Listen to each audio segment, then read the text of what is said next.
that lifts the veil between material and spiritual.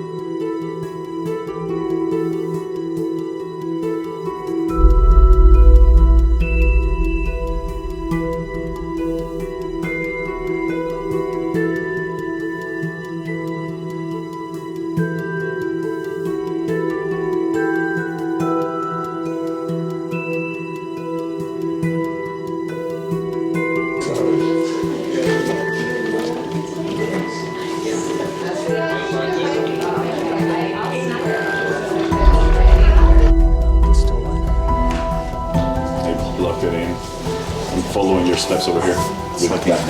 The sequence. Yeah. Good. From back to front, basically, and Yeah. the Right big, now I just have 2 shapes of. the big compositional areas. And hello, Michael. I see more chairs show. I think about the main. See, how long have I been painting? Like 50 years or so, and pretty full time.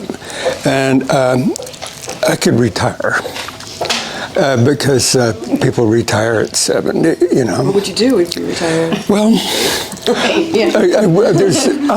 I don't know. Yeah. That would be the beginning of the end. Yeah. But what keeps me going is right now. Why do I really want to keep painting? It's not just to produce, because I've produced like 2 lifetimes worth already. It's really because this late stage of my development in art, I'm learning more about composition than I ever understood. And for me, composition is the key. The piece, it doesn't even have to be well painted. If it has a beautiful composition, it can really be compelling. And it can be painted in any type of artistic approach. It can be really tight. It can be very broad. It could be an abstract painting. It could, and in fact, I'll show you some drawings that are pretty, that really have no subject at all. I think I'm kind of on a breakthrough for myself into developing stronger compositions. And so part of the reason why I wanted to do this is reinforce my own learning and focus my own path. And I did this kind of composition workshop, I don't know, about 7 or 8 years ago at the apartment. And I'm sure you were there, Jan. And it's really going to be kind of a repeat of the same thing. Although I want to, I think, take it a little bit further. This also started the other day. Ben and I were working on a composition for painting, and I just did a bunch of little thumbnails, and it really surprised him how how effective those could be. And then when I saw Ben's excitement, it made me want to do this. So Thanks, Ben. So I hope to hold your attention. And so I want to, recap this by a few years ago. Jim, you specifically were asking me, okay, how do you compose? Because we know about, form, shadow, cast, shadow, reflected light. Those things are all really important and wonderful. But, and color harmonies. But, and we know how to render. But I think you can get a sense from looking at my work and the way I, talk to you guys that it's about a whole lot more than rendering. It's about expression. And I think that there are some possible combinations. I should back up and say, what do I think composition is? and my simplest definition of it is it's just light and dark shapes in a rectangle. And where they are in relation to the borders of the rectangle are really essential, because they don't mean anything without a certain limit. They're just kind of free-floating in space. In fact, when we look out at the world, we do this a lot. And, okay, there's composition. And so, I think that there's undiscovered territory in art in view of the greatest things that have ever been done by any artist. I think it could be taken further. So that's why I'm doing this. And some of my favorite compositions of all time are like this, for example. Nothing obscure about it. Unknown Dutch artist. One thing I would talk about is, see, for years I was distracted by the floor, but I realized if you just squint, super squint, those kind of average out into a gray. So they don't really matter. They're not causing the... Now, it's more stuff than I really want to put in the picture, but I think...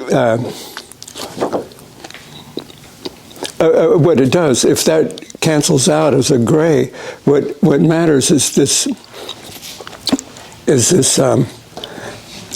placement. It's placement, intervals, voids, and the dimensions of each interval is really important. And what's going on in this picture for me is that there's this beautifully divided up little area, big area, and there's this rhythmic pattern that ends up down here at this bright white vase, which I think was a wine vessel. It's real rhythmic, and rhythm is a big part of composition as far as I'm concerned. And this picture is really quite a bit simpler when you squint at it, even though there's not a square inch that doesn't have something going on. Again, this, hello, Robin.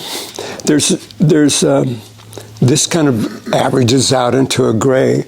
And so really what you have going on is this big triangle. That's the main part of the composition. And it vibrates its way across the picture. And to me, that for that reason, Vermeer was one of the most effective composers of all time. And there's quite a bit more that I've been going through today. This is an artist of our time.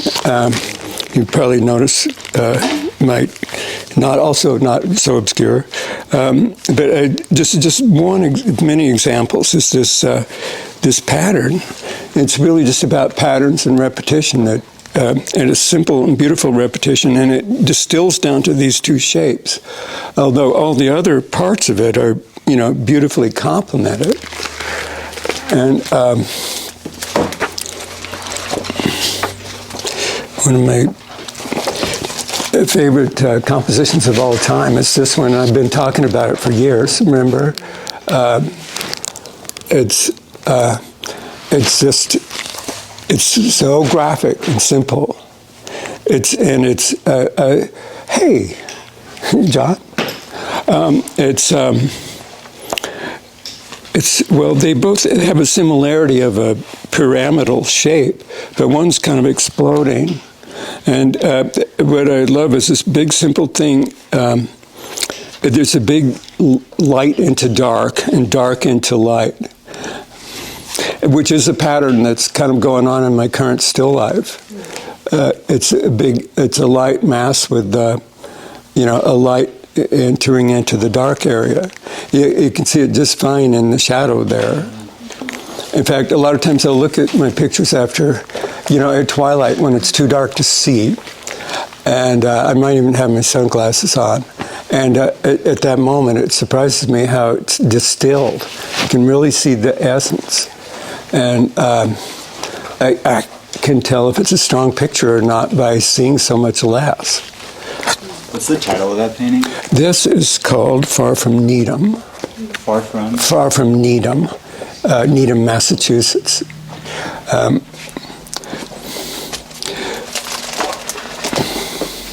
And so, in fact, the one and only time when I did a composition workshop, I started out with this painting, and then I did a little variant on it, which amounts to really just this. It's a stretched out version. But see, everything you could stretch it out like that, and actually you could have the proportions still the same, percentages, and have an effective composition like that. You could completely invert it as a negative, and it should probably still work. So here's a stretched out version, and then a variation of it. And another one that it wasn't effective. And then this one, do you see how it went from here to here to here? Let's see from over here. Okay.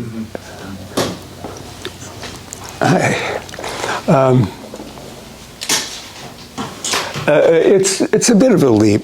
It's a little bit of a hallucination, but the principle is kind of the same, although instead of letting there be a barrier between the rock and the sky, I opened it up. And then from there, I started developing my composition.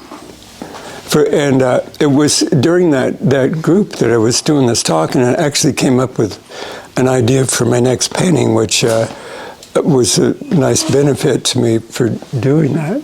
And so it kind of went on like this. And then I did a lot of variations on it. Can't see it now.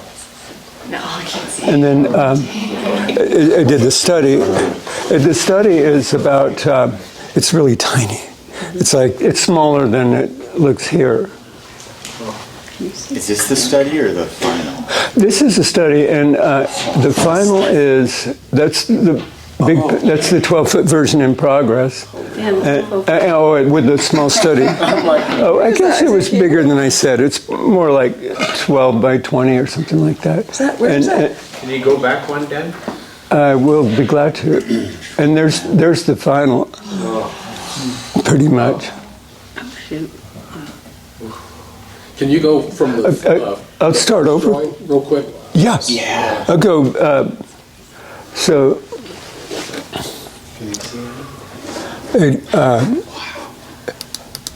Does it? I'm asking you. Is there a logical continuity between this and this? Really, this.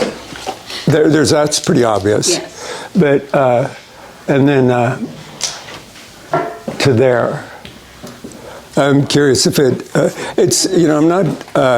Trying to duplicate the composition. I'm trying to build on it. Yeah. Take it what I think would be a step further. So, Dan, are you saying that you take inspiration sometimes from artists? In this case, did you take inspiration from Wyeth? Okay. Absolutely. And then I always struggle with finding inspiration either in the natural environment versus finding my own composition, like, coming up with some arrangement and shapes and then putting that together in real life. Do you do both? Well, that's, for example, come up with these shapes and then try to find objects that match that. Well, that is what I tried to do here. And so I chose to use a big piece of cloth, and you can make cloth in any shape. And that makes a big, and then this rock ledge that makes everything kind of, you can make rocks stacked up practically any shape too. So I'm not sure that this always works, And usually that's not the way I work. I have subjects in front of me and then I move them around, and sometimes spend days, and we've talked about that, trying to get a combination that seems like it's got a spark for me. And in this one, really what makes it is the electric light. It sort of simulates sunlight. Go through all these again. And these kind of drawings can be done pretty quickly. And they need to be done quickly because you're going to discard 99% of them. And in a way, it's a little bit like hoping to get lucky. It's kind of a scattershot approach, and then if one of them really sings for you, hell, go with it. So you manipulate the components of landscapes as well, very much the way you did that. Absolutely. Yeah. All the time. All the time. Very seldom do I encounter a scene that's everything's the way I want it. Mm-hmm. Usually I have to stretch this and move that and leave a lot of stuff out and put some things that weren't even there. So you're editing from what you see and pretty much based on your emotional responses to X, Y, and Z, mm-hmm. and saying, I like this tree over mm-hmm. here, and I like that rock formation. Going to move it over a little bit to the right, even though it's 20 yards to the right. Mm-hmm. Yeah, it's emotional and it's intuition. Okay. And I think the best thing we can accomplish is to, if we get an emotion in ourselves, that chances are pretty good that the viewer will have some of that emotion too. Some will, some won't. But if a few of them do, then you've got some measure of success, I think. Dan, do you find that sometimes by doing that you start falling into a repetition of shapes? And if so, is that a problem, or is that... Well, I used to beat myself up over that, but I don't anymore. This artist, although he didn't do that many paintings that we know of, like maybe 40 paintings, there's a lot of repetition. It's constant repetition.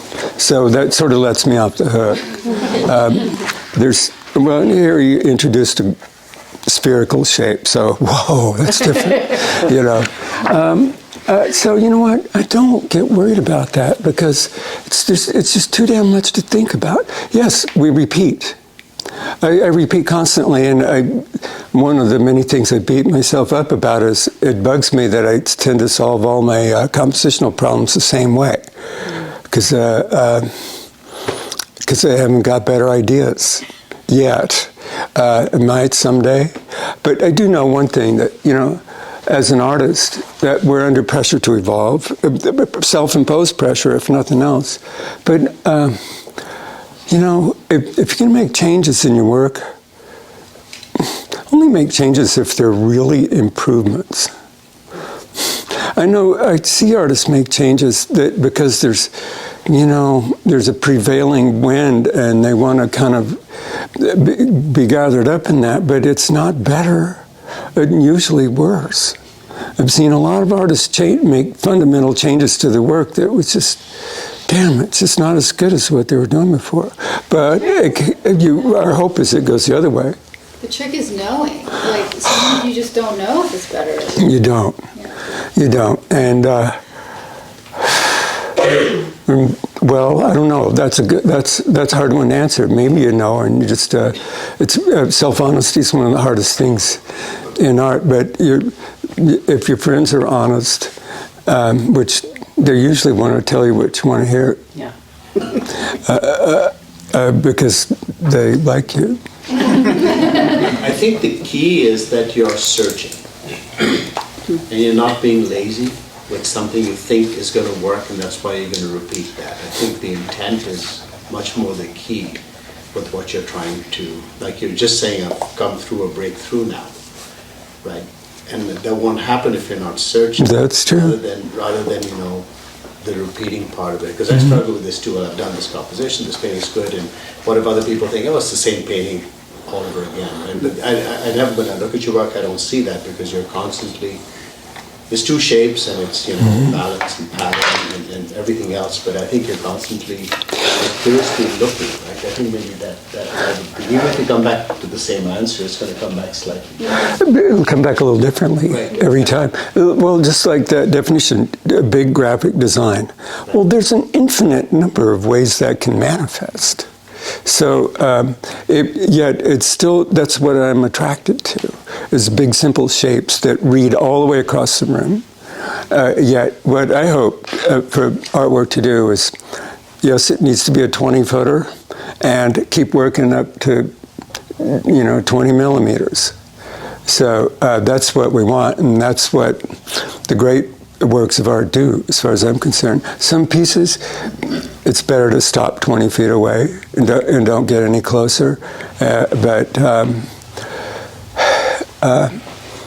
And hell, we all know how hard it is. We can certainly sympathize with it, but our goal is to make, I'm imposing my, projecting, that's what it is. Our goal is to make it really be fulfilling to the viewer all the way up close. Anyway, there was... It's your presentation, you can project. So, relevant to what I was talking about, this is, basically a severely distilled version of this painting. Of that, and this is, I think, one of the most sublime compositions of all time, which is an attempt at distilling this picture. This picture. And then I don't have them. I couldn't find them, but I did stretched out versions, and then switched. Where you flip a negative, kind of like made the light areas dark and dark areas light. And I think a really good composition you could do that with. It could go all around, all over the place. In fact,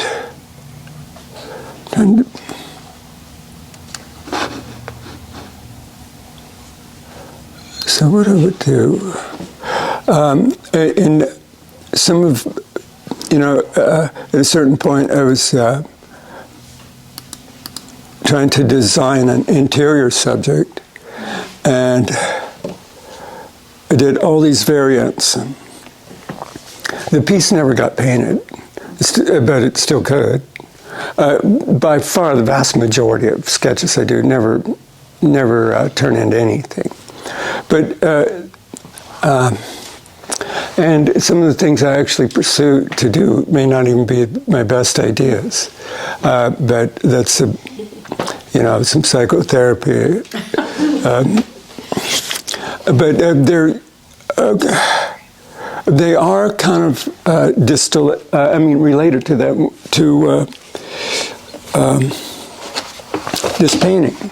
But there's a lot of different variations on it. And there's subtleties left out because it's not just a black and white picture. It's, although I consider it mostly a two-value picture, it goes from, there's a gradation as the light sort of decays across the wall.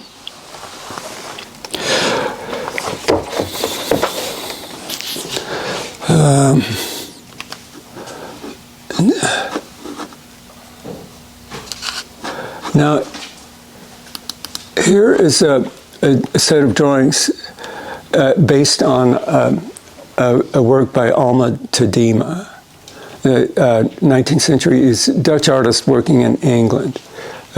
Tadema. Belgium. Belgium? Okay, thanks. Do you say Tadema? Tadema. I think so, yeah. Okay. But it'd make a lot more sense to see the painting. I don't really have the ability to show them together because I couldn't move them around. But I did a simplified, distilled version of that. I think it's a good, strong composition because this acts generally as one big value mass. It's a little complicated, just a little, but it does distill, these big light areas, they work beautifully with the dark areas. In fact, now that I'm thinking of it, there's this kind of checkerboard that I'm so fond of in this. I really doubt if that was his intention, but we'll never know. So this is,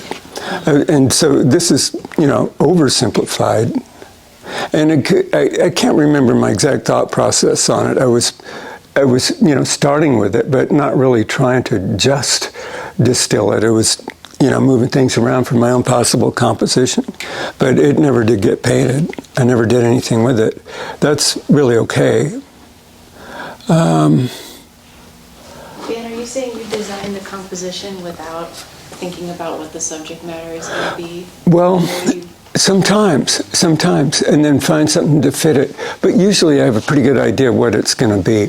And when I was doing this, I had, furniture set up in the room. This studio had a white floor. That's what I mostly had. And it's doing that cross-section again. I'm not sure if it's entirely successful, but these are kind of drawings you can do on, when you're sitting in an airliner or something. You can do these anywhere. You don't need anything to look at. Because you have a pretty good idea what tables and chairs look like. They're not, and we're only doing a graphic simplification of it. In fact, I think this is one of those blue chairs from years ago. I think what happened was I had a, family party at my studio in Glenwood, and all this stuff was still set up the next day, and that's what got me going on it. It wasn't anything I planned, and I never did do the painting, but that's okay. Oh, this is a prep study for the piece of mine that's in the museum. It's not a very earnest effort, to tell you the truth. I think at the time I didn't think this idea would ever go anywhere with me, but I started moving objects around and thinking, I like that. This diagonals and things like that. You know which painting I'm talking about. This is a pretty nice idea. I've never painted it. Pretty nice drawing. But it'd be pretty simple to set up.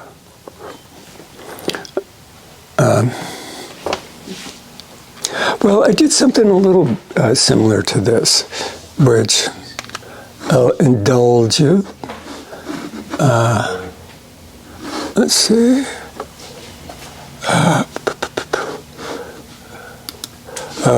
Until then, this is a beautiful piece. I couldn't find a large version of it. It's called Lime Bank, which I've not seen in person, I don't think. It's in a private collection. Yeah, maybe that's why I've never seen it. Well, I think it's stunning. It's just beautiful. I love that. It's pretty simple, graphically. I think you could call it a 3-value picture. It's maybe a 2-value, depends. But let's see, what I wanted to show you was a painting of mine, which is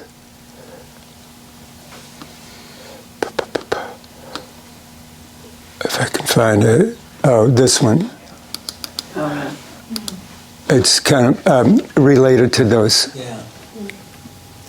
And this was really not that difficult for me to paint because I'd done a smaller version of it. It's kind of similar some years earlier, and I still had the idea for it.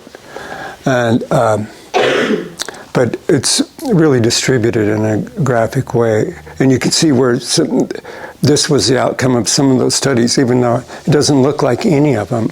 It's the basic idea. And there's, an infinite number of ways those could be done. Let's see. So, I mean, it's really broadly, say it's an ocean painting back there.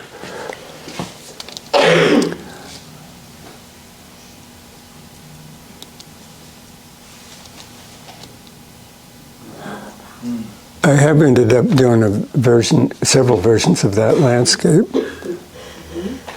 Cherry Creek. Yeah, as a matter of fact, it's where Cherry Creek goes underneath Colorado Boulevard, and it's on the. So I'm quite an adventurer, huh?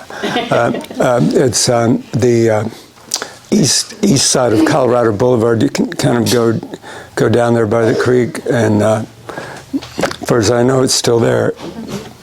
The light isn't always there. This I thought was a pretty good composition. There is a painting of, it's a self-portrait that with several mirrors, so I appear twice in the backyard. I think this is better than what I actually painted, but I did 3 variants of that. So I have a question. Yep. If you can talk about when you decide to connect a shape within the composition or leave it as an isolated shape. Like I'm looking at the hole between the figures in that one.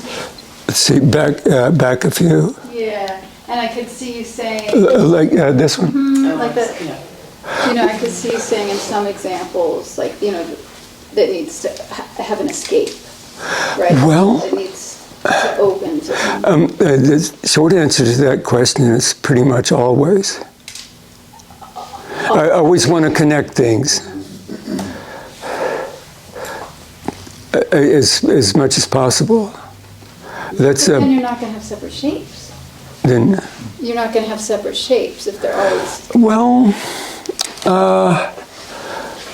you can make them separate. I mean, there's. Well, the negative of the ones you connect are separate now, right? If you connect a bunch of shapes, then the stuff in between the ones you're connecting are Like this right here. connected. Lights are Right, then the whites are disconnected. One thing, though, I don't want to confine myself to rules, inviolable rules, because, hey, there might be some isolated thing you want, and just with nothing else around it, and should give it every possible chance to work out.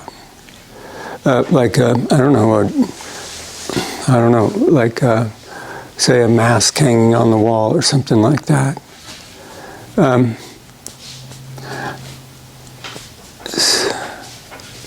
But I'd like to have things either running off the picture, the edges, or connected to each other one way or another. But yeah, that's a hard one. There's no real answer.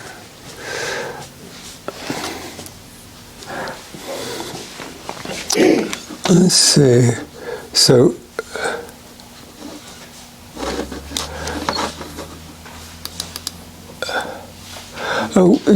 there's a big painting in the exhibition at the Madden, and I did a number of drawings leading up to that.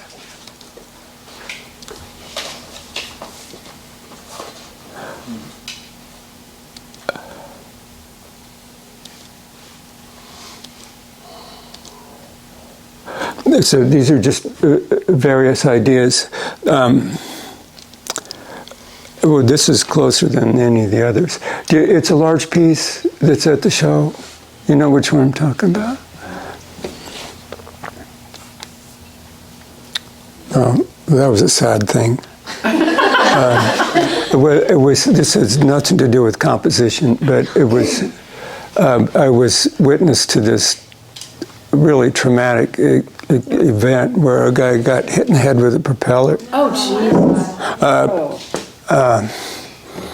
Yeah, that was rough. So sometimes drawing has, it's just because I wanted to sort of cathartic and internalized at the same time. It's a whole different purpose. It had really almost nothing to do with art. It was just kind of a psychotherapy for myself. The guy survived. He survived? Survived because it was try to be really, this is way off topic, but it was when you're working on airplanes doing compression checks, piston airplanes, and they, you pressurize a cylinder, you better be holding on to that prop because it's, anyway, and he lost his grip on it and went, so it only made a quarter turn and stopped, but it hit him pretty hard. Oh.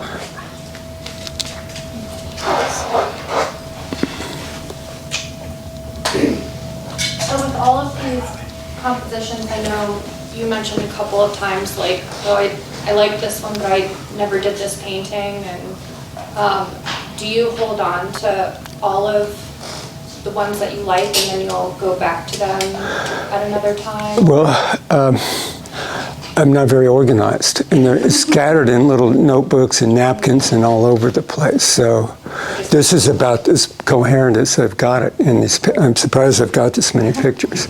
I don't throw them away much, but that doesn't mean I can find them, because I can't. So this is really related to that painting at the Madden. And so all kinds of different variants on it. But what I like is this really uneven spacing. This is really close to how the painting comes out. And so, The last one. Go back. sure. To this. You're too fast. Thank you. That's great, thanks. But what I like about these exercises is it conditions me toward graphic simplicity, which is, and why do I care about graphic simplicity? Well, the real reason is that when I'm in museums and something grabs me from 50 feet away, it's invariably because it has big, obvious patterns.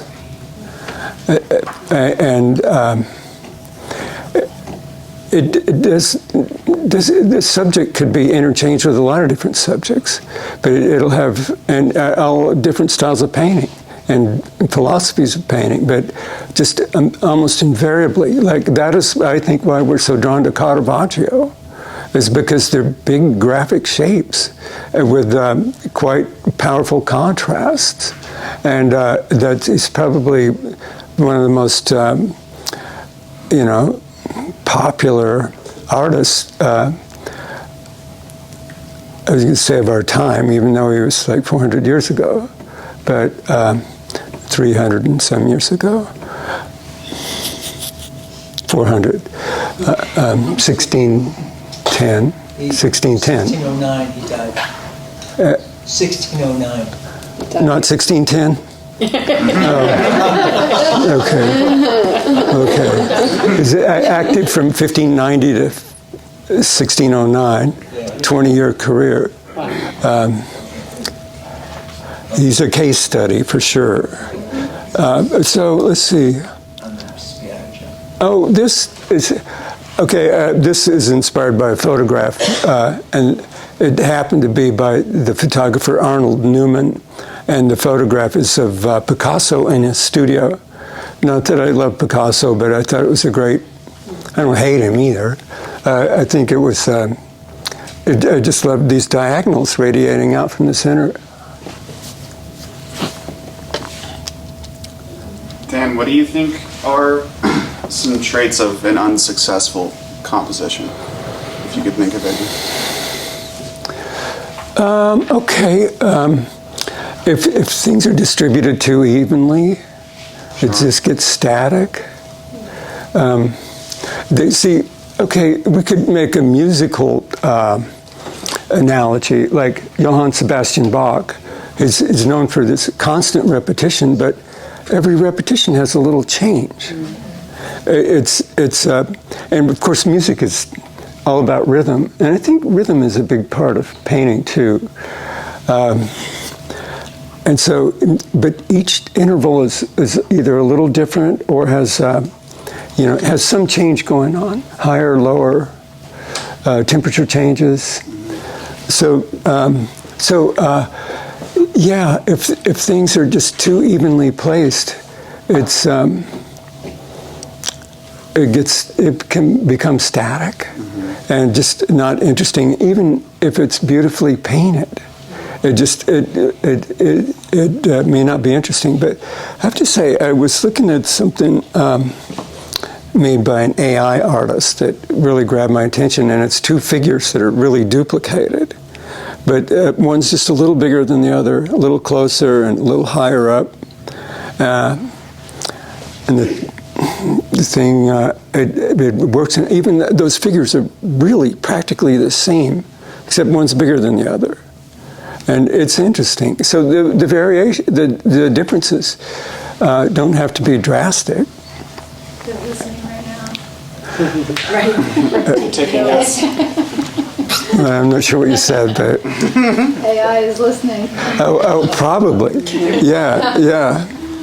I would like to show you that when I get to it.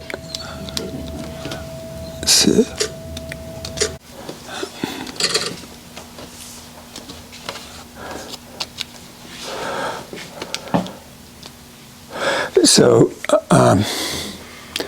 just more variations. I think these were done at an earlier time, and these did result in a painting.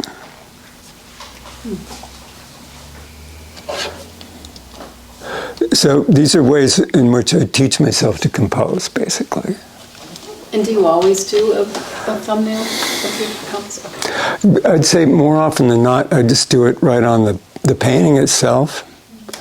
And but I have been thinking about why, and the reason is, I think we were talking about it.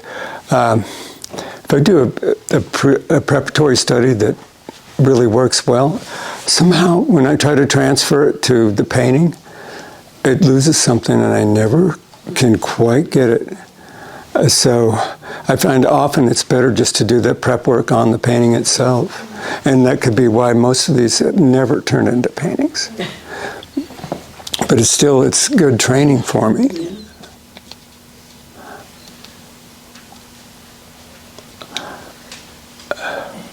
I mean, you can see how obsessed I've been with that with this painting.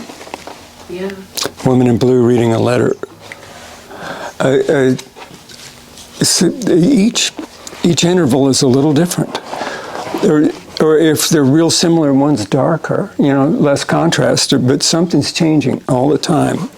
It's this combination of, continual change and, movement and stasis. Hey, Dan, do you find ever that when you're working it out on the painting itself, you have these patterns of light and dark in your mind, that halfway through you're like, this should be a dark space, not a light space, and you'll kind of change the whole thing? Do you ever go that far on the pursuit of the painting itself? Well, now say again. Say you pick the middle on the right that you compared to the premiere there. Okay. And you started painting that, and then you decided that a portion of that, the light or the dark shade, needed to be slightly different, or actually completely join the other side of the value spectrum. Do you ever find yourself with that choice or decision? Well, I think so. Yeah. Like if I'm following you, it's you can decide that. Well, to just take that shape out entirely. Yeah. Well, that's what. It changes like that, and it works for you still. Yeah, it can. It can, absolutely. I mean, this is basically the same without that big square up there. Is that sort of what you're talking about? Yeah. But in the middle of since you haven't done a thumbnail, or 20 thumbnails, and therefore you haven't really said, okay, thumbnail number 7 is the one I'm going with. You're working it all out on the painting. A lot of times. Do you find yourself ever discovering to yourself in that path that, oh, I should make this area a dark shape as opposed to a light shape. Yes. That's the frustrating thing about this, is that I don't have a very set plan. And so I ended up doing a lot of trial and error on the painting itself, which is a lot of wasted effort, unfortunately. Because You have a plan, though, and still the best thing for the painting is to change it. well, yeah, even with a solid plan, Exactly. yeah, you may find that the idea is not quite as wonderful as you had earlier thought. Well, do you also find that the scale of the painting makes a difference? The scale? Yeah, in regards to the composition. You know, it shouldn't. It shouldn't. But in theory, it shouldn't. But because the proportions are going to be the same. But on the other Rooms hand, can only be so big. You can only get so far away from it. Rooms can only be so big. You can only get so far away well, from it. yeah, So if like you've got like two compositions coming into like a really big painting. Do you know, maybe you can get a little bit more busy because it's so big. No? well, I'm not sure if this is really answering the question, but I'll say that. So, just like a politician, I'll talk about what I want to talk about. What I like to do is, the reason for doing a large painting, for me, is that it's basically large is only meaningful in relation to human scale, the size of a human body. And so I like a huge painting to make it feel like it could just go on in a way that you couldn't quite with a small painting. That, to me, is about the only reason I know of to paint really large. And so the piece, it needs to be down low where you are, not way up high. It's not working. That's 2 cents on that. So here's more, and these aren't related to anything or are they? They might. I think this was a seed pod, you know. But a hatchet or something on a block or something. But for the most part, it's just stuff that takes on a life of its own. Hey.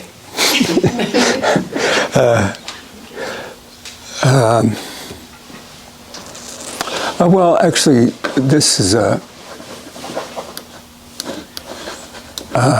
interior, you know, with a rug that I painted on a stand with a doorway in the back. And I've been interested in compositions like from the Hiro CJ, the 19th century, 18th century Japanese, where they're just very little in there, and that's kind of what this would be. And yeah, that could be enough to make a composition. And this could be substituted. It could be a figure. It could be any number of different things.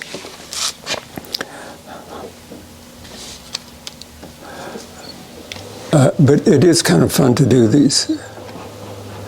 This, I don't have any objects that would do this. This is kind of, you know, the light into dark and dark into light.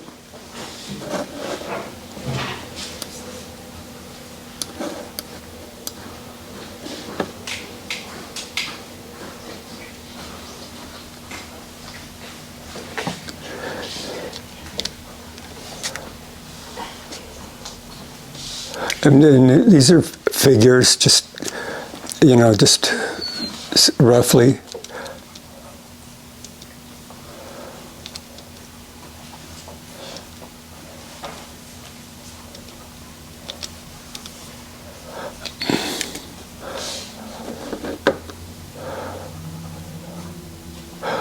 This is an interesting thing. It's a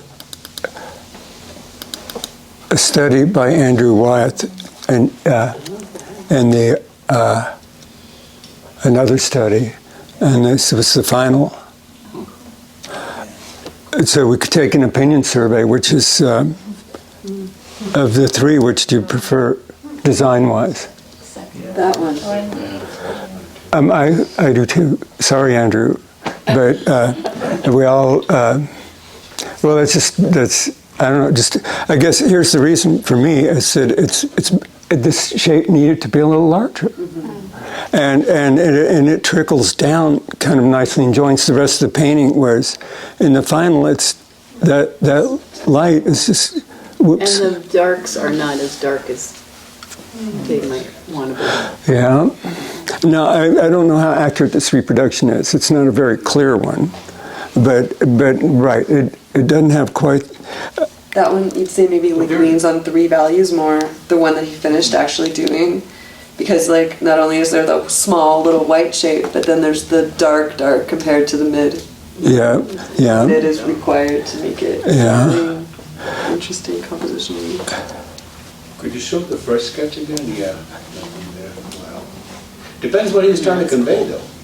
I think he did more sketches than this. It's not uncommon for paintings like that to have possibly 30 sketches. And he would go in incremental steps, and he would actually start off with a 2-inch by 2-inch little black and white schematic sketch, and then go on to larger in various aspects of it. Well, it's a good way to do it. There's a lot of trial and error, basically, and but the one you select is really going to be based on intuition and just what feels right to you at that moment. And you could change your mind the next day, but you've already committed to the finished piece, and you've kind of gotten so far into it, it'd be way too hard. Although, you can like add on in places and cut off, and we do that. Of course, Antonio Lopez is the most famous for adding on, and it's kind of cool. I'm glad he did that, because as a result, I started adding on to pictures sometimes. I probably wouldn't have if I didn't know about those. How do you do that? There were stretched canvases. He just put another stretched canvas next to it, but it's way easier with plywood or masonite, because you can get a really tight seam and fill it in and make the gap almost disappear. Did Val do that with his drawings? Add pieces? Yeah. Many strips to his pastels. It makes a lot of sense to do that. And that is very helpful to solve that in your preparatory studies. Because he had no patience. In your finished paintings, it is a pain in the ass, but sometimes you just do it. You do it anyway. For me, it's much more common to cut pieces off than to add them on, because that's pretty easy. That's what table saws are for. But with stretched canvases, it's quite a bit more difficult. But I'm sure you probably have seen those by Antonio Lopez that are coupled together. There's dark gaps between each picture. Kind of what I like about him is he didn't give a shit. Well, let's see.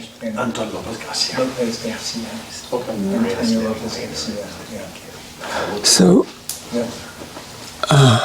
he commanded the whole school in between. I did do a drawing of this painting, but I can't beforehand, but I can't find it. And one of the things that this area was bright, and it never looked like this. I arbitrarily shadowed all that, and it just made a stronger and simpler composition. Did you figure that out as you were painting it? Yes, because I initially painted all that really bright up there, and I just, was tossing and turning and not understanding why this picture wasn't satisfying for me. But just to have it glow right through the center made it a lot better for me. And you could actually see that pattern through a lot of my work. Essentially, like, again, back to this one on the easel, it's doing something similar to that, just kind of going across from one edge to the other. Can you talk about the objects in the foreground and on the table, perhaps, and as to how they're catching light? Like we were talking about in my painting with the pot, putting it in front of the table. Oh, right. The positioning of it, and right. that sort of relates. In your painting, I think that should be dark. Yes. Because you have these really predominant light shapes, and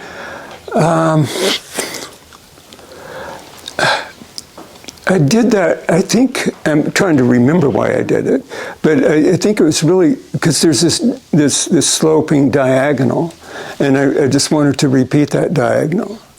I think that was the real reason for those. I see. Yeah, they're them in perspective. And to bring, I do like to have some solid black darks in the foreground to really bring it forward. And oftentimes that'll be the only pure black in the whole picture. It's going to be the closest stuff. Even in an interior subject which has such a small space, I exaggerate the atmospheric perspective. Because we've got to do something to make it look like there's depth. That was a wonderful thing about painting in India, is the atmosphere is thicker. You may not want to know what you're breathing, but it's denser, and it's easier, really, than clear, dry air at a high altitude, where there's, like a mountain 40 miles away can look like a cardboard cutout. And when I'm painting the mountains in Colorado, I always exaggerate the atmospheric perspective. Of course, but even in a small interior like this, where the distance is maybe 15 feet at the most. And I even do that in still lifes with even smaller. Because, in painting, we have to do everything possible to kind of to make it look convincing. My goal is to make a convincing illusion, in addition to all these compositional concerns. So, Dan, did you ever think about working in the relationship between nearness and farness? Yeah. So, in other words, you would exaggerate the finish of your painting, leaving it looser, so that the eye brings it together, pulls it together from 12 feet away. Let's see. Well, if I understand what you mean, it's... Think of Velázquez. Well, the whole painting's pretty loose, like the Las Meninas. Yeah. But from a distance, it pulls together. It does. Yeah.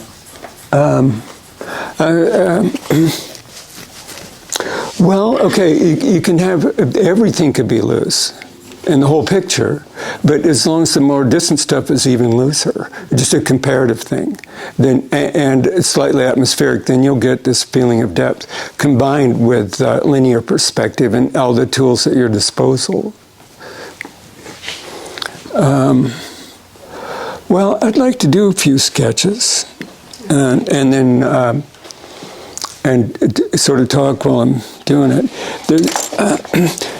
This book by Andrew Loomis, referred to it quite a lot. Well, this is a different subject, but it has to do with balance, an asymmetric balance. Or they also call it dynamic balance. And I was talking about a fulcrum the other day, and that's a fulcrum, like a scale. And you can have a heavy object on one side and a light object, but they still balance. This is real conventional thinking. And for me, it still fucking works. It works. The ideas have been around a long time. It's nothing new about it. But I don't see rejecting things that still work. Degas rejected a lot of this. This has been around even before the 19th century. But I think I find that they actually work. Yeah. Dan, am I getting too literal if in that fulcrum scenario an object needs to actually represent the fulcrum? Or are you just talking about the balance of the two sides? There doesn't have to be a fulcrum in there. Yeah. In Ben's painting, we're talking about putting one in after we find out where it balances. So that has to happen last. But there doesn't really have to be. there may not be one at all. I'm looking around at mine, and there's this one on the back there on the left. That sphere glass ball acts like a fulcrum. I'm thinking of adding one in this painting that's in progress. It would be down low, but I would only do so if it doesn't clutter the picture. If it helps rather than hurts the picture. You got to keep the overall in mind, and that's also that's a hard thing for us artists. We get enamored of an area in the painting that we've worked on for a long time, and the darn thing is, it's not really contributing to the greater good of the picture. Can you talk a little more about the fulcrum thing? Well, it's just dynamic balance. In this, it's pretty hard to see from where you're at, but for example, there's no fulcrum in this with the two figures. One's big, the other's small, but it's just, it's spread out.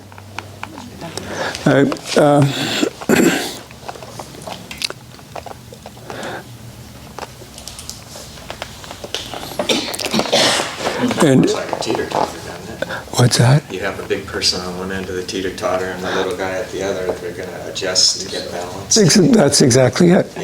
Yeah. Elephant sitting on one side. So, this, I think that probably comes more from the Baroque. Yeah, you can have 500 pounds on one side and 50 pounds on the other, and it still balances if you just position them.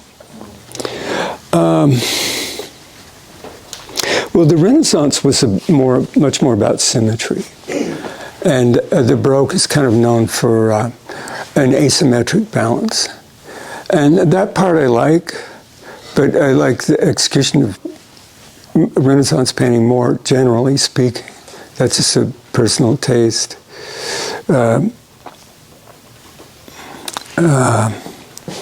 All right, so I have no idea what I'm going to draw, but it's working on something. Good commentary. Commentary. So this is meant to represent a vase, and there's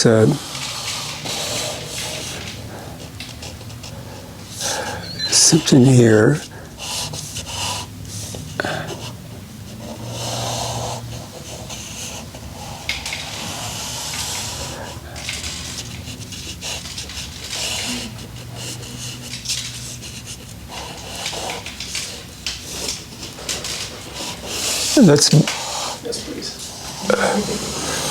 That's basically what it looks like, isn't it, Christian? Yeah, that's Basic idea. Yeah. And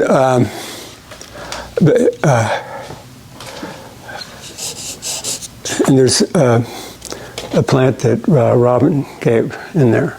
That's but where it's positioned, it basically doesn't exist compositionally. I mentioned the subject compositional element, and I think it might be helpful if I explain exactly what I mean.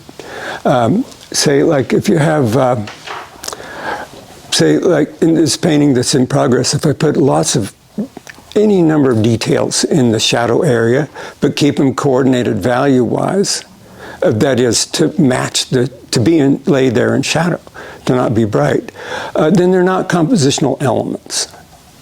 That's what I mean by it. Just to try to clear up the just working definition. Say that again. Well, you can have infinite amounts of detail in a picture, but if they stay into, stay in a shadow or stay in a light area, they don't really break it up. It's like the lights on your landscape. Yeah, there's The tiny little lights, I mean. oh, down below. They're so small that they don't really interfere with the composition. It's just like a little texture. Yeah, a little thing like that. Trying to think of. So if it crosses the line between light and dark, so it's converging those two areas, then that would be a compositional element. Let's see. Think of elements as being more like line and shape and It's really value. something that, okay, a compositional element is something that just affects the composition. And if it's laying there quiet in composition, in a shadow, it doesn't affect the composition. Like the river in your painting on the right over there? Yeah, sort of like that. It comes out enough that it actually guides your eye.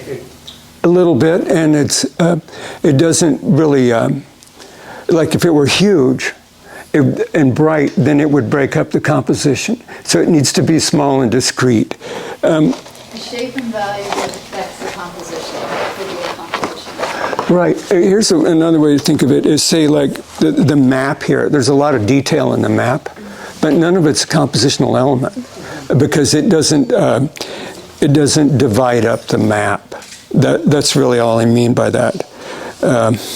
It's just creating texture and a little interest in a place without disrupting the whole compositional structure. And that's right. But things that the compositional, what I define as compositional elements, really are these big, dark areas against the light. And so I've kind of wrestled with this, but I'm at peace, thinking that this is not really a compositional element, even though it's black and white, practically these tiles, gray and white. They kind of they're so equal that they're not completely equal. Everyone's a little different size and angle, but because of the two-point linear perspective. But they're really not a compositional element because they cancel each other out, and they're small enough. It's pushing the limit, but they're small enough to. So would you say that whatever makes up the abstract value pattern is what? That's what the composition is, yeah. I usually refrain from the word abstract, but because it means so many different, what it really means is something that doesn't exist. But isn't that what all your thumbnails are? Well, so I'd call them graphic simplifications. Because I have an axe to grind, that's why. The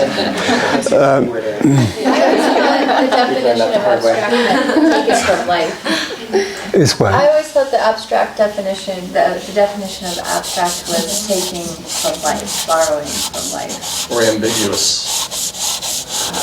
I don't know that it was not representational. Well, it's not representational. It's like infinity. That's an abstraction, or pi, a number that can never really be calculated. Isn't a line drawing an abstract in a sense? Because it's not reality. It's weird. Well, it's a minefield of semantics here. So let's see. So abstract art doesn't exist. I know I'm going to get another.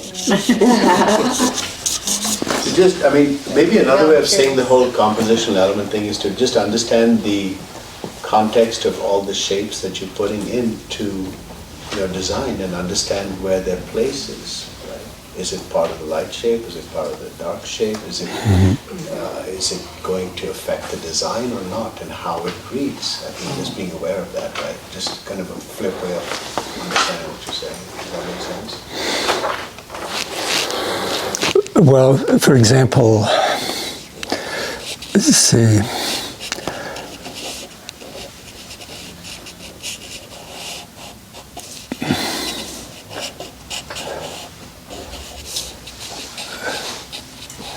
See if I can remember how this goes. So we're playing that game at your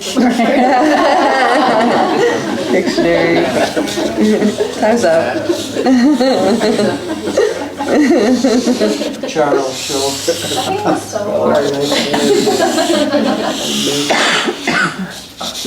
Sparkle. It's really just a horse on a mountainside. Is there a person there? This is the thing, he remembers the shape of all the things he's touched on. That's my thing. He remembers the shape. So and it's just two big shapes. Yeah. And so when you start to recognize what's really going on with the painting, well, at least what I do and what I advocate is then start to just emphasize that. Really, when you see what's really happening, because I don't know what a painting's really exactly where a painting's going in the beginning, but when I start to see something that's taking shape and this kind of predominant force field about it, I like it to. I want to emphasize that. In other words, it may just be increasing the contrast from a gray sky to a really light sky.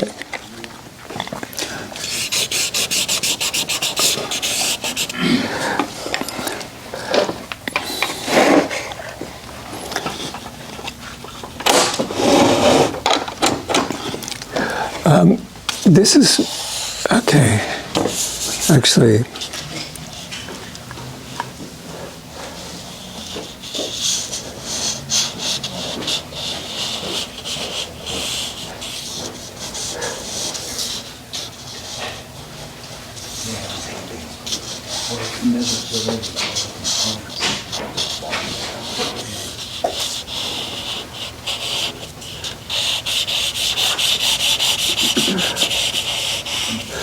so if I come up with a composition that I sort of like,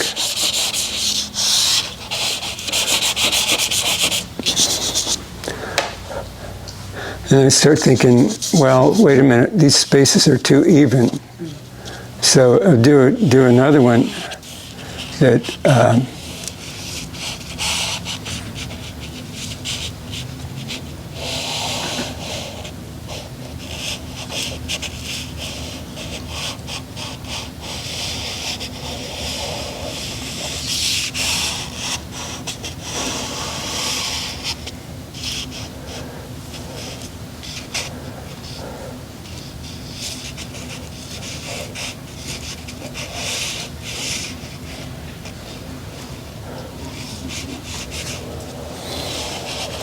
and sometimes I get lost and don't know where it's going at all.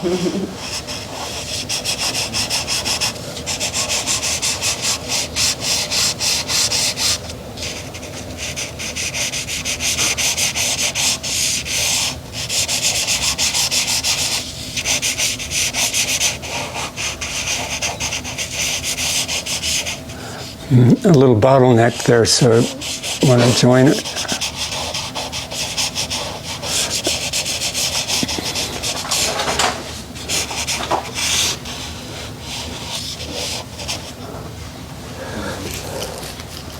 But what I'm striving for is really kind of a rhythmic distribution, but with uneven intervals.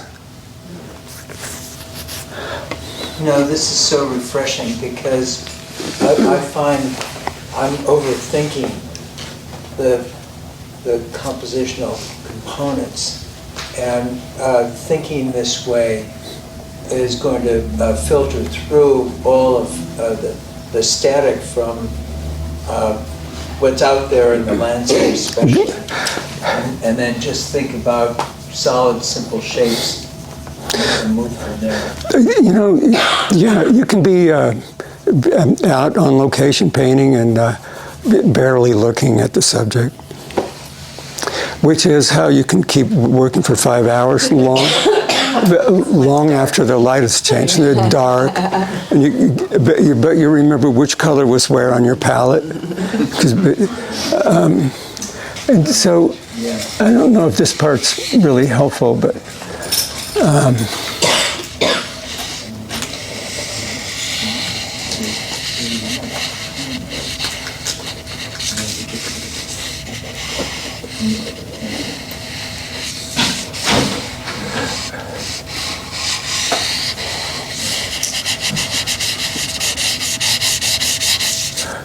kind of a lonesome cowboy in the sun. I like it when a big shape is going off the picture.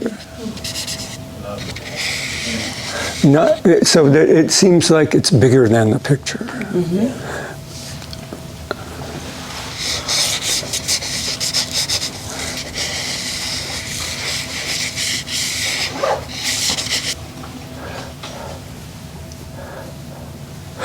I like there to be an escape route, and that, you know, where that thinking comes from is from Hopi baskets. Yeah. There needs to be an exit for the evil spirits, or to get out, or the good ones to get in, one way or the other. And actually, so that's not really compositional is the way I'm thinking about it, but the idea sort of is.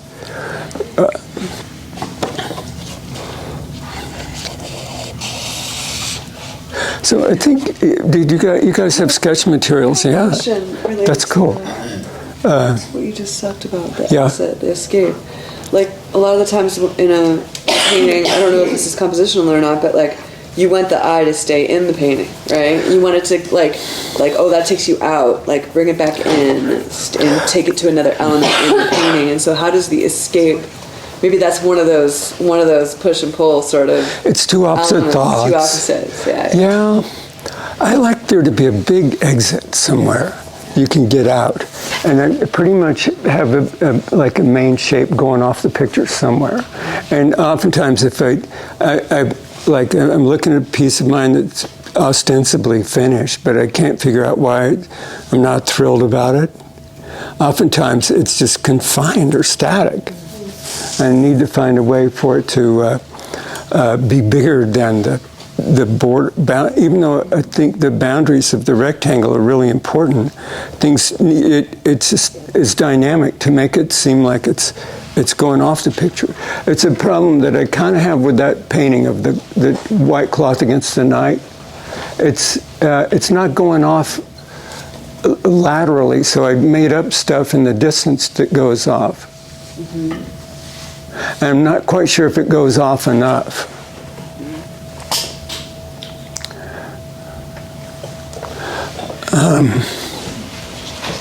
Do you guys want to do thumbnails and just kind of work out? If you're not already, it just. And I was hoping maybe you could talk a little bit about how this applies painting from light, because I think there's always this struggle because light is going to hit individual objects.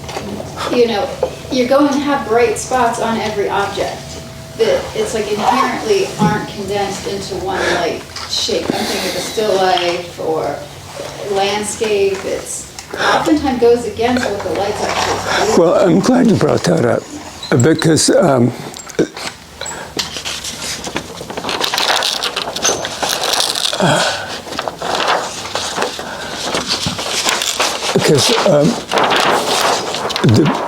the very beginning of a picture is really the most important, the start. And say like I'm doing a version of, with this interior and Tate's head, and there's the mirror reflection in the mirror, so I've got enough elements for a picture. But there's quite a lot to decide. Before I start doing windows and human bodies and things like that, I want to just have some idea where these pieces are going to go in relation to each other.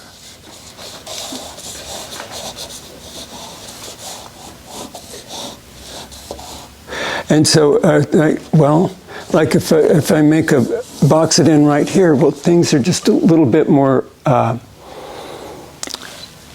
They're a little bit static. They're a little too even. So instead, say make this one a lot bigger, this one smaller. Then maybe we can get a composition.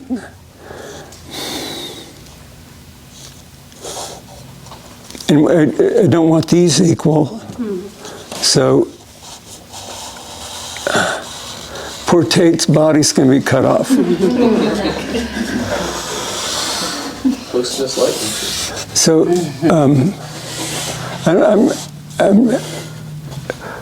I'm not sure if this is what you were talking about, Jen.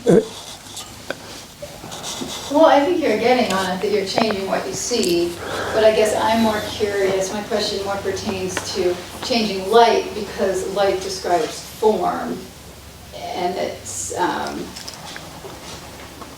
if it's not, you have to arrange your objects, if it's a still life, or compose, so that your light's just, I don't know, maybe you want to talk about it in relation to this still life or something, like, if you just have even light and 3 objects, okay, you gotta stick one in the shadow, like, how you arrange that with this in mind, given that light is going to hit all of those different objects with the same brightness where they're parallel to that object. So which, it's hard to compose with this in mind and paint from light. Well, you may end up changing proportions or removing things or adding things, but when we were painting the Go like that. I was going to bring that out. You're right. Just one to the right. Just one right. well, this. That's it. The first thing I did was I just drew. I just drew a shape like this, and a shape like this. And I'm not sure if this is really quite what you're asking, but and then I want to see where would those belong on the picture before I start even thinking about rooftops and trees and walls and monkeys and everything that's going on. This is back to my, that favorite Vermeer.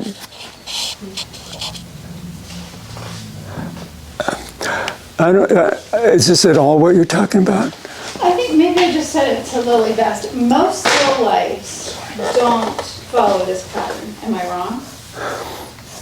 Follow this pattern. When I think of the majority of still lifes, each object, it's like a bunch of spheres, kind of scattered around. And there's that. To describe the form on each object, you're having the brightest light and the deepest shadow in multiple different objects. So they're not consolidated. Okay. Well, but they can consolidate with the cast shadow.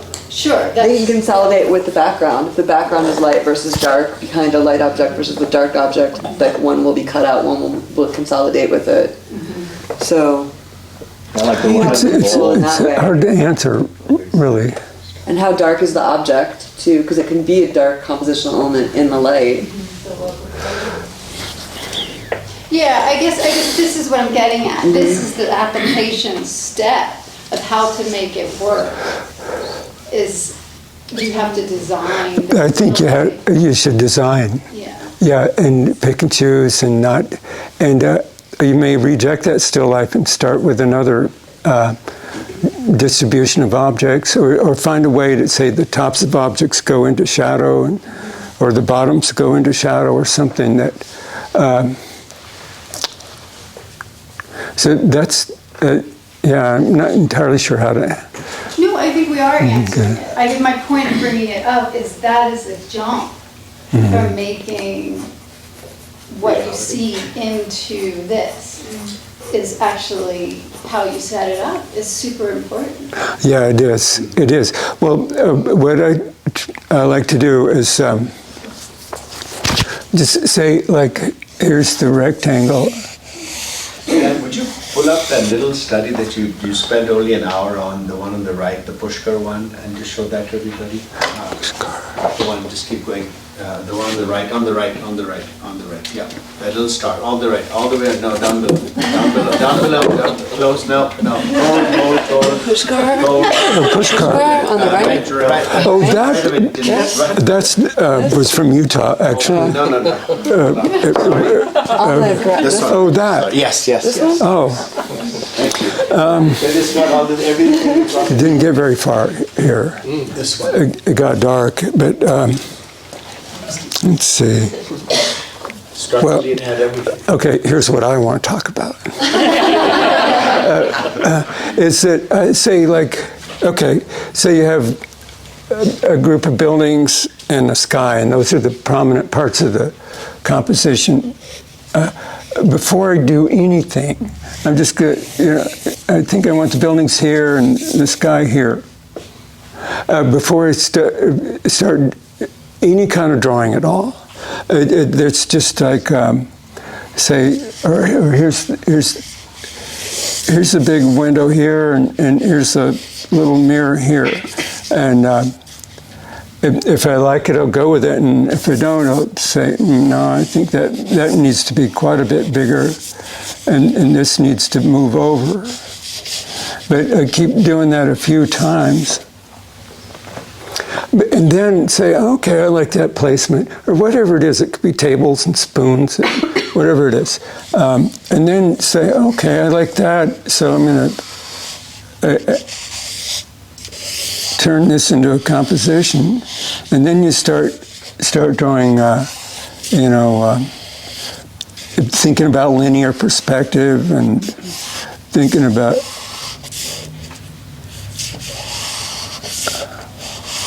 whatever it may be affected in this mirror, and say that things that continue in that. And, I think I'm making a simple thing complicated.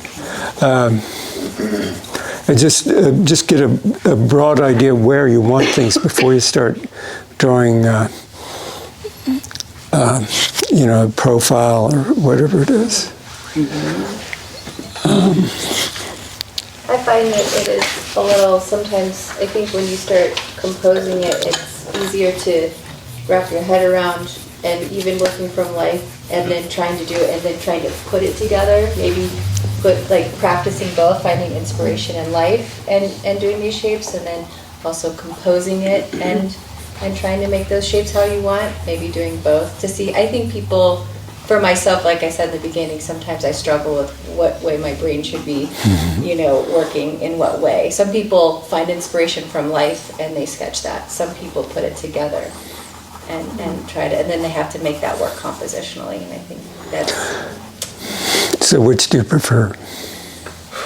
I find it's easier and more relaxing to find inspiration from life, but my brain is always thinking of objects. But then I have to find the solution how to put it. Well, that's the same with me. I find it easier to have some starting point in the world. Right. And say, like, we're up there in the mountains and there's a bright light on a stream and on a rock, and just thinking, where do I want these two bright lights to be? That's all. I'm not thinking about rocks and streams yet. Just where these two big shapes are. Dan, can you talk a little bit about the psychological effect of some of your design choices? Well, see, that's the most important part. Is that I just think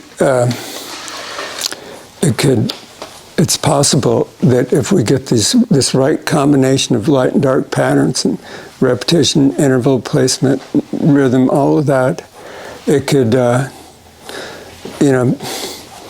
kind of activate the pleasure centers of the brain and really lead to something actually kind of more beautiful than what you're seeing. It's a beauty response. Behind your easel there, where you've got the figure obscured in shadow, and then that column or that pillar that's completely lit up. Of this? Yeah. That has a really emotional effect. Oh. Because that figure isn't really a compositional element. That's right. It's not. According to your definition. That's right. It's not.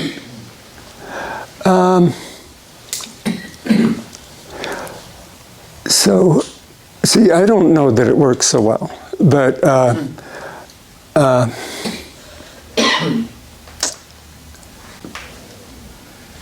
just essentially am chasing this because I believe it's possible. I'm not sure that I've ever done it, or if it is possible.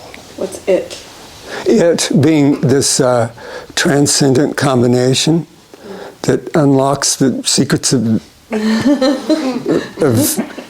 that lifts the veil between material and spiritual. I think it's possible.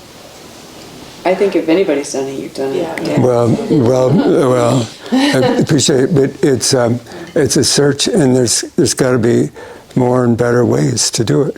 It's really just patches, light and dark, and their various temperatures. That's all. That's what we're working with, and essentially, I think it's enough. And if it wasn't, then I'd go into film or projectors or AI or all this stuff. But I think we actually have enough. Just like in music, it would be like an acoustic guitar. Just that should be enough to make something really beautiful. Or in poetry, it could be just really a short list of simple words that we make go beyond their obvious literal meaning. That's what I hope. That's what artwork is for to me, and because really our ability to render things accurately, that was made obsolete 150 years ago. Okay. So, and I think that's what. That's why artists started to reject all. At least some artists, most artists of the 20th century rejected anything resembling form, because that was, that job didn't need to be done anymore, and maybe they were right, but I think that it's still possible within, this 500-year-old academic tradition to make things transcendent and beautiful while rendering things accurately, and yet making them also do something else at the same time, making them bigger than the world, and referring to something that elevates our souls. Really, that's what I hope for. That's why I'm still doing this, and I'm actually doing it even more passionately now than ever, because I know I'm running out of time, and that I think I've got, I'm at the height of my powers, and I want to get every single bit of it that I can in this period, because it's not going to last forever. And I just think there's a step beyond that I haven't done, and that hasn't been done, period. That's what I think, and that's what I'm chasing. And that's what I hope is inspiring for everybody, is we do, accurate figure drawing, so forth, to the best of our ability, and yet also try to make it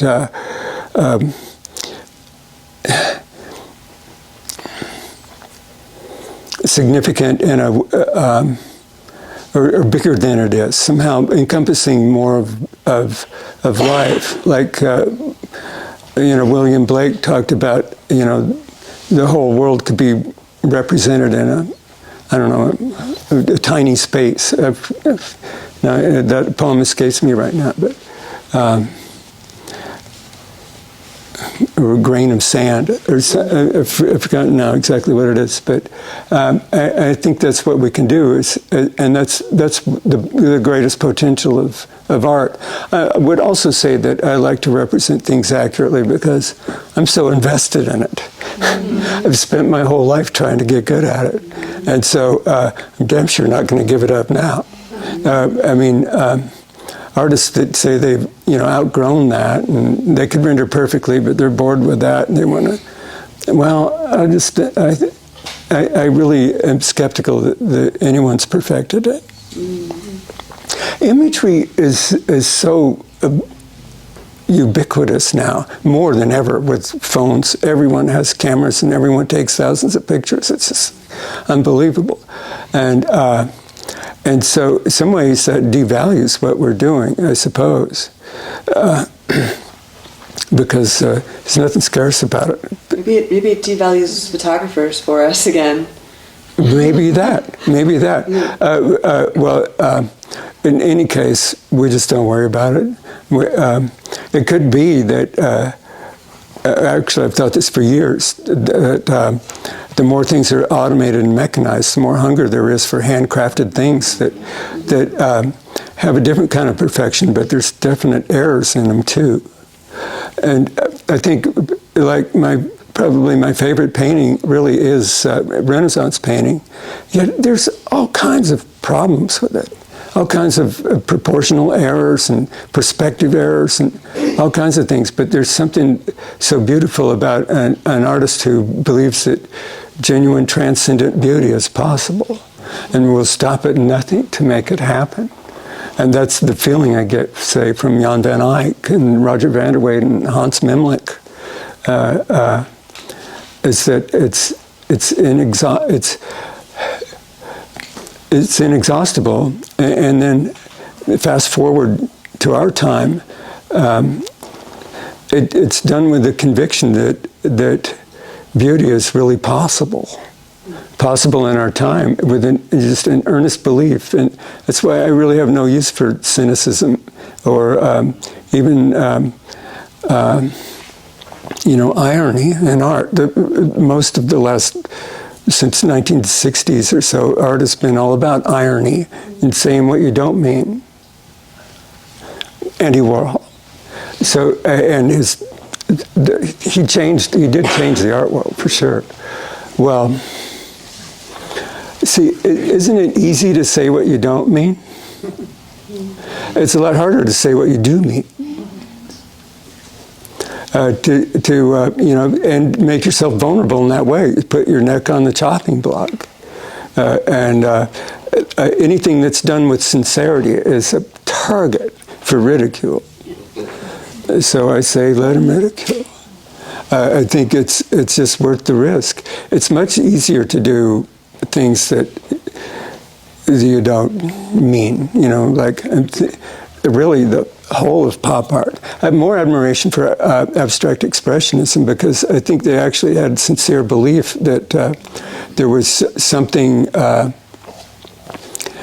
genuine expression was possible in a sort of what they would even call automatic painting, where you could just as well be blindfolded. And that's a genuine expression, but I think they did it with genuine conviction. De Kooning, Pollock, Rothko, Clifford Still. I think I have way more in common with them than I do in the subsequent parts of the more recent history of art. I think stuff like Damien Hirst and Jeff Koons. It really is only about irony and saying what you don't mean. And I say, show some spine. Say what you do mean. That's a lot harder. So that's a little off track of composition. Well, how old is realism? 30,000 years old or so. And then, powerfully revived about 500 or 600 years ago. And beautiful things have been done, but it just hasn't been exhausted. There's a lot more that can be done. And I think taking it further, and how things are composed are a big part of it, are an essential part of it. It's certainly not about perfect rendering. It's nice to have good rendering. There may be no rendering at all. If things are just, I really do think with just, and this may not be possible. I may be wrong. It's just my guess that there's this continent that exists out there that hasn't been reached yet. And it just has to do with patterns, small patterns that are key to unlocking transcendence. So that's all, I don't know. Well, thanks for sharing your poetic vision, because you helped us understand your syntax. Definitely. And your vocabulary and how you put it all together. That's a huge inspiration. Oh, thanks. I think for all of us. Thanks. Yep. Thanks. Can I ask you something, Dan? So sort of related to what Anna was asking on the psychological effect of composition. Yeah. So would you say like diagonal leaning shapes, like they have more of a dynamic sort of psychological effect, and like vertical lines would have more of a like a serene, calm effect, like they do in that interior? Or a spiky shape would be more violent? Yeah, different designs have expressed different things. And it really should be related to the mood you're in at that time. Mm-hmm. And I don't think you want to be completely devoted to one or another. But I was just thinking of a composition by Jamie today. If I can find it.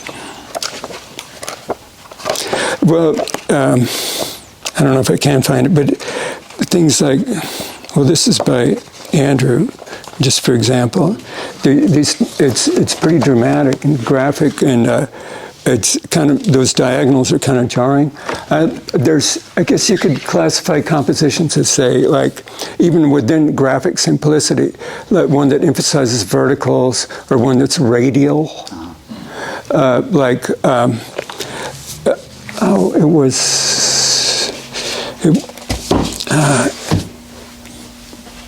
There was something by Harvey, now that I'm thinking of it, that I was looking at, but I don't have it referenced right now.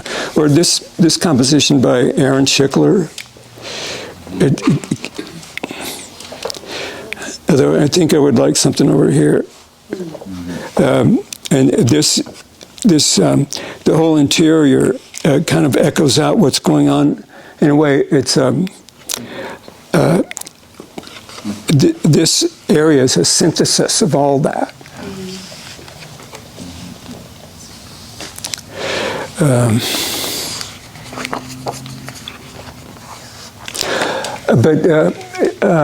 Yeah, I think they do. Like a lot of strong horizontals, like a seascape, could have more of a kind of a placid effect, and something like explosive could be a little explosive, radiating out from the center. Could be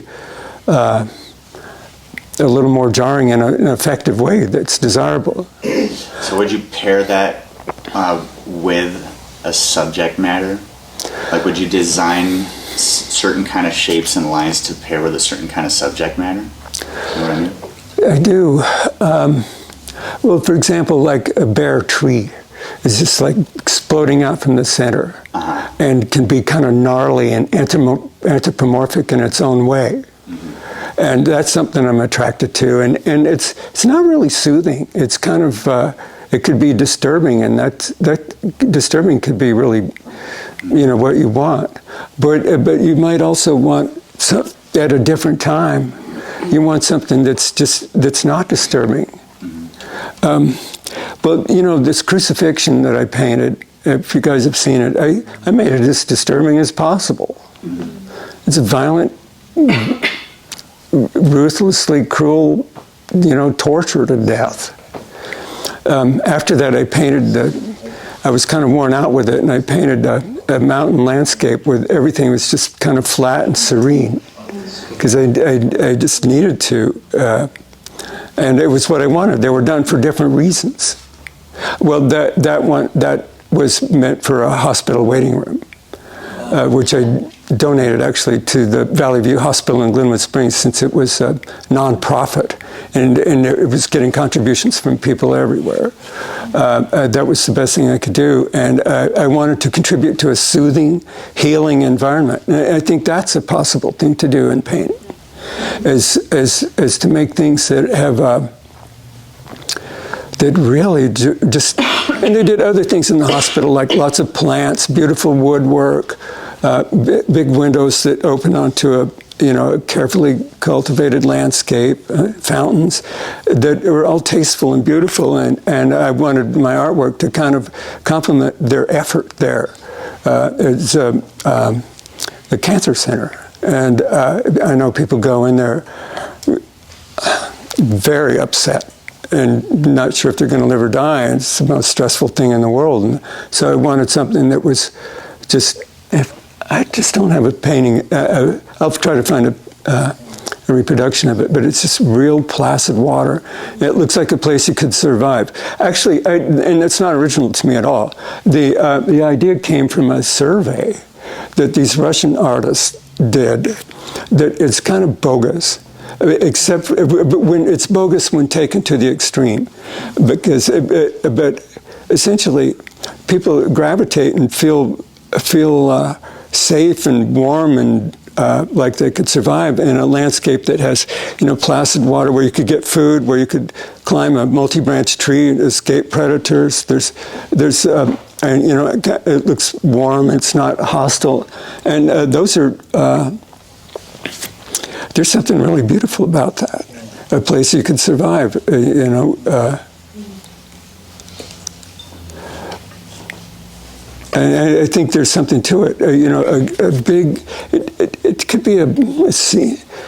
It'd probably be a landscape, but it could probably be any number of subjects that just have a psychological effect of soothing.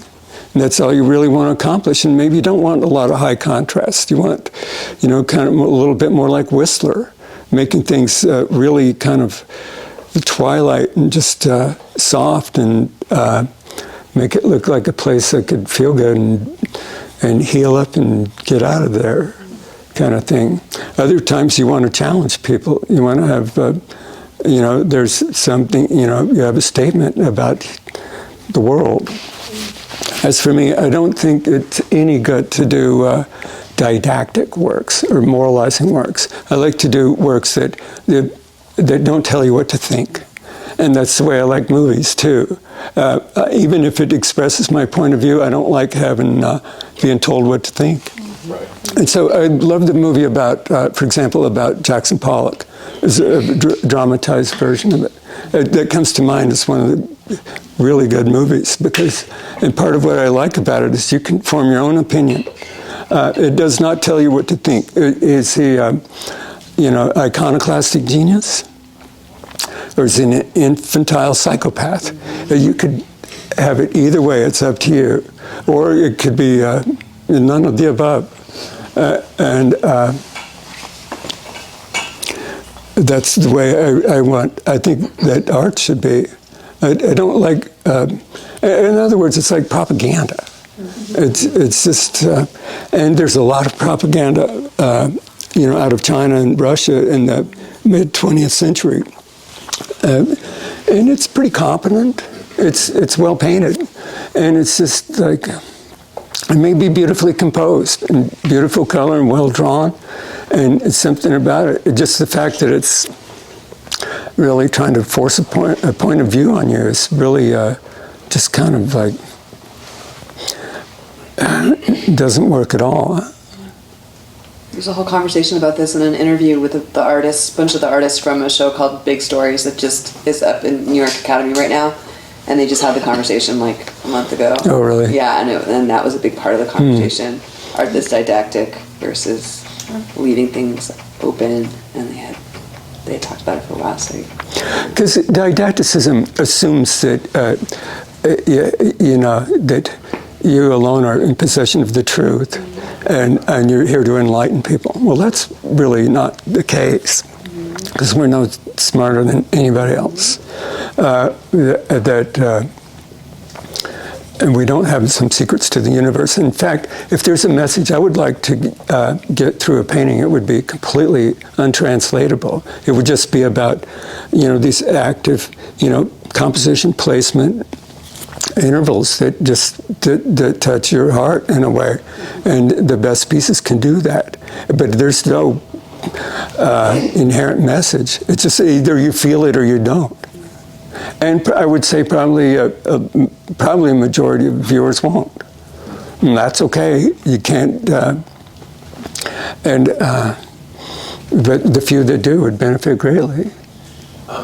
Does the idea of the sublime come into your thinking, and how would you define that? Well, the sublime is really what I mean by transcendent. Yeah, that's another word for it.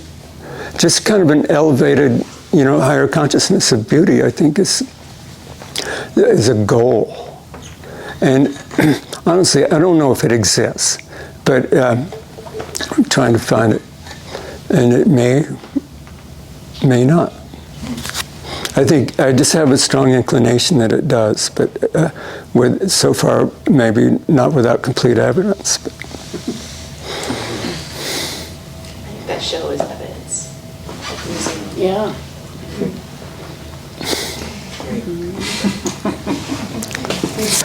All right. Should we take a break?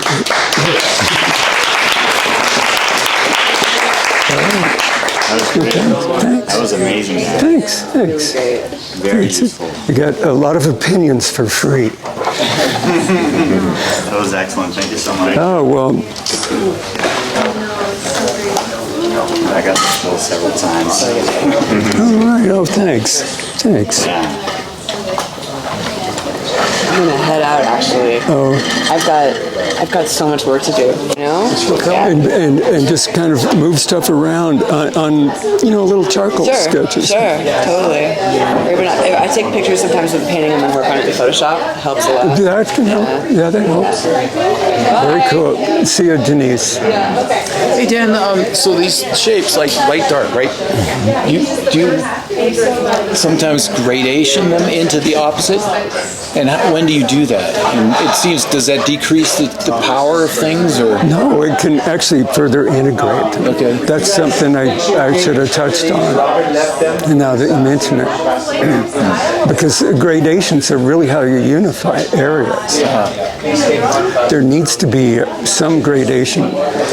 So if this was not a sharp edge, but dark to light, how does that make this shape stand out? Or like, what is the compositional element characteristic that you're pursuing there, I guess? Oh, that's nice, Robbins. Her show's coming up. Dan, which way are we setting up today? Let's put the model over here. Okay. You're going to do the same pose? Because it's the same. Oh, yes. Yeah. You don't have to, but I was just